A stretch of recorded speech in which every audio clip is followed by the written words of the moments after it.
Hello বন্ধুরা, আজকে আমি আবার ফিরে এসেছি আমার এজেড ব্লগসে। আমি বানাচ্ছি একটা সহজ সরল পদ্ধতিতে অড়হর ডাল। আশা করছি তোমাদের ভালো লাগবে। প্রথমে আমি অড়হর ডালগুলোকে ভালো করে দেখে নিলাম যে কোনো পোকা টোকা আছে নাকি। বেশ ঝরঝরে হয়ে গেছে। আমি কি করলাম, অড়হর ডালটা 10 মিনিট ভিজিয়ে রাখলাম। এতে করে কি হবে, তাড়াতাড়ি করে সেদ্ধ হয়ে যায়। ভিজিয়ে রাখার পর দেখো কি সুন্দর ভিজে গেছে। এরপর আমি একটা মাত্র সিটি দিয়ে নেব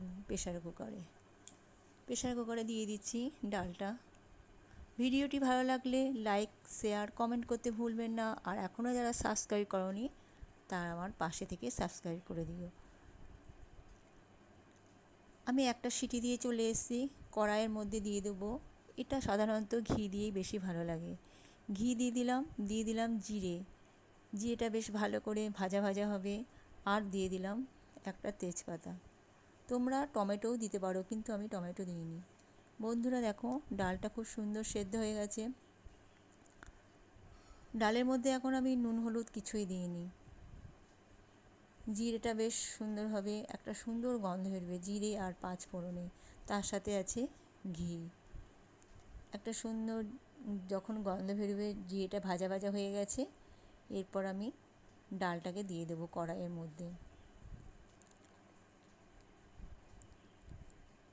ডালটা কড়াইয়ের মধ্যে দিয়ে দিচ্ছি। এই ডালটা রুটি, পরোটা, ভাতের সাথেও খেতে পারবেন। তবে পাতলা করবেন, তাহলে ভাতের সাথে খেতে বেশি ভালো লাগবে, আর ডিপ করে খেলে রুটি পরোটার সাথে।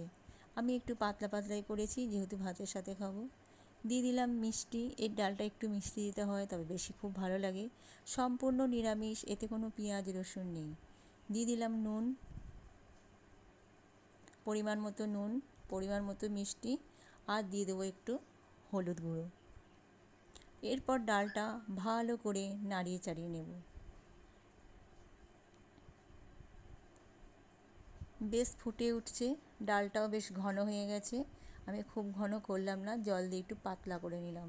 দেখুন ডালটা নামানোর আগে অবশ্যই একটু ঘি দেবে, তাহলে বেশি ভালো লাগবে খেতে। আমার ডালটা সম্পূর্ণ রেডি।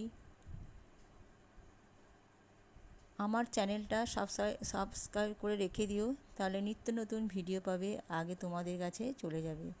যারা এখনও সাবস্ক্রাইব করোনি তারা সাবস্ক্রাইব করতে ভুলো না। আর বন্ধু হয়ে, আমার পরিবারের একজন হয়ে একটু সবাই সবার পাশে